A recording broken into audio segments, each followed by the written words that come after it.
You're a feminist. Yes. You know, I find myself, I don't know, maybe I'm going crazy in my old age, but I find myself agreeing with the radical feminists more Really? and more than I do with the leftists. Or I'm sorry, more and more than I do with the liberals. Okay. Elaborate on that for me. Well, there was a great clip that was going around of Catherine McKinnon. Are you familiar with her? No, I don't think so. Catherine McKinnon, wonderful, great radical feminist. And it was her debating some conservative over porn. And she made this point. She said, you know, you conservatives, some of you conservatives, are tolerant of porn. You think porn is no big deal. And obviously, since the internet, it's exploded everywhere and it's caused a lot of problems. And she says, but you know, imagine if you were in your apartment and you heard some guy knocking a woman around every single wall, abusing some woman. And what would you do? I hope you'd go over to the apartment, try to stop it. I hope you'd call the cops. But that's what you're doing when you're watching porn. And this weak conservative, he said, well, you know, but people have a right to look at whatever smut they want. And she said, what are you talking about? You know, that's completely insane. And the conservative said to her, well, don't you agree with that? All these free principles of just watching whatever you want? She said, no, because I'm not a liberal. I'm a feminist. I'm not a liberal. And I thought, I guess maybe I'm a feminist too. Who knew? Yeah. I mean, would you describe yourself as, she called herself sex negative. You know, that's the kind of anti-porn feminists. Are you the anti-porn feminist or the pro-porn feminist? yeah, because largely the pornographic industry is a huge issue as far as perpetuating and supporting sex trafficking and human trafficking. And so, no, I'm not a supporter of the porn industry as a whole. Now, as far as like I knew we'd agree on something. Yeah, and as far as like sexual liberation and the ability to, you know, consciously and responsibly consume porn, I'm not necessarily opposed to that. But the large porn industry as a whole, as it supports sex trafficking and is largely unregulated, I am, And is it only the trafficking that bothers you, or is it the women who are involved in porn come from bad backgrounds almost all the time, and usually neglectful and abusive backgrounds, and they're very vulnerable, and they're completely exploited, and they're paid pennies, and they're treated literally like meat, and then they're thrown out 2 years later, and it's just the whole thing's so ghastly.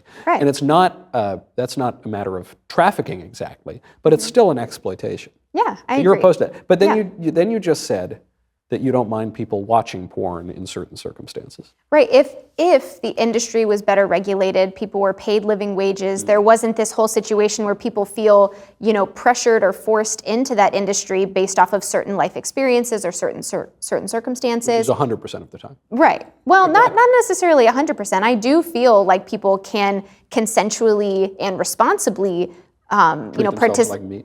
I mean, that's not necessarily what happens. Like, I think that is sort of dehumanizing, and I think it is dehumanizing. Right, Yeah. But that's also removing the consent aspect, because there are a lot of people who do sex work responsibly, and they do so of their own volition. Before you were sounding sex negative like the radical feminists. Now you're sounding sex positive like the liberals.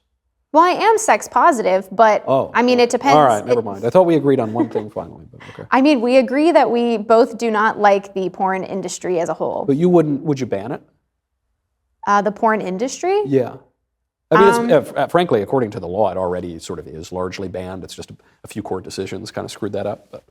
Yeah, I mean, I think that things like OnlyFans should stay legal when they are run. I think that if it is run by the worker themselves and it is they're deciding to do something of their own volition, then I'm not necessarily opposed to that. But I do think that the porn industry should be banned or regulated as a whole. Well, that's good. So people should not be permitted to look at Pornhub, for instance. That's what you're saying. Yeah, I think Pornhub should be shut down because a lot of it is, unregulated and kind of there's a lot of things on there too that perpetuate abuse, that perpetuate, radicalist ideas of, objectifying women, and so that, I definitely not. So, does that not undercut a little bit of your argument about bodily autonomy and doing what you want, in your own bedroom with the blinds closed? I mean, if a guy wants to go into his bedroom and pull up some disgusting pornography and do whatever with his own body, sex with someone you love, as Woody Allen described it.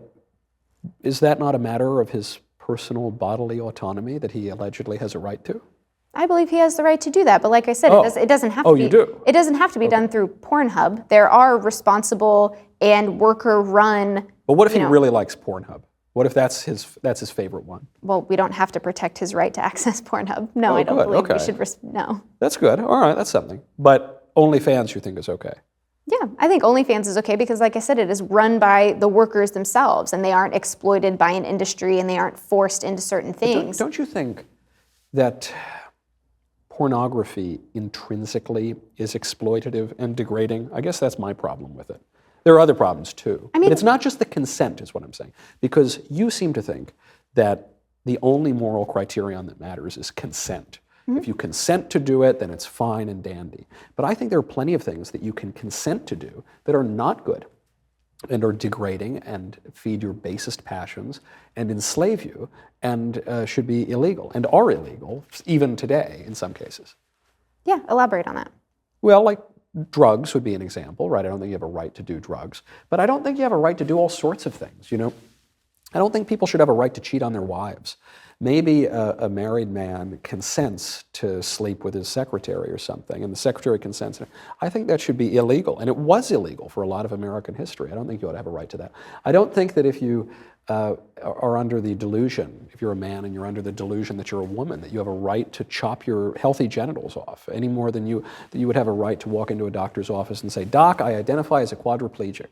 And the doc says, "Man, you got problems. You know, you need to go see a psychologist. You know, I'm not going to chop your limbs off." But then that same man walks into a doctor's office. He says, "Doc, I'm a woman." And that doc says, "Wow, oh my gosh, that's so brave and wonderful. You're a stunning, beautiful woman. Let's get you onto the operating table and cut off the family jewels." That seems to me preposterous. I don't think anyone has a right to that. I guess ultimately I'm saying, I don't think you have a right to wrong. Well, what we define as wrong is different between you and I, because I do agree in providing gender-affirming care to people, because when you are in a body that doesn't feel right to you and you do not identify as the gender that people perceive you as, that can have psychological consequences. And again, when we look at medical experts who study this and provide this care, they agree that gender-affirming care is essential in order to prioritize the needs of these patients. What about Dr. Paul McHugh? I don't know. So Dr. Paul McHugh was a doctor at Johns Hopkins and was the pioneer of the gender transition surgery and was the head of their gender clinic. And so he pioneered the whole thing. Then he found after a few years that it wasn't improving psychological outcomes. He didn't find that it was damaging psychological outcomes in most cases, but it just wasn't really doing anything. And it wasn't helping, and so if it wasn't helping, he shut it down. And so he's not only one figure in the transgender care medical community, whatever. I mean, he's a preeminent figure in it, and he says that it's awful and we should stop the surgeries. So does his expert opinion color your views at all? No, so in medicine, we are taught something called paternalism is something that we should avoid. And paternalism is essentially putting your own personal views into the healthcare of other people. So if you believe that a patient is going to regret this decision, then you are going to, prohibit their access to this.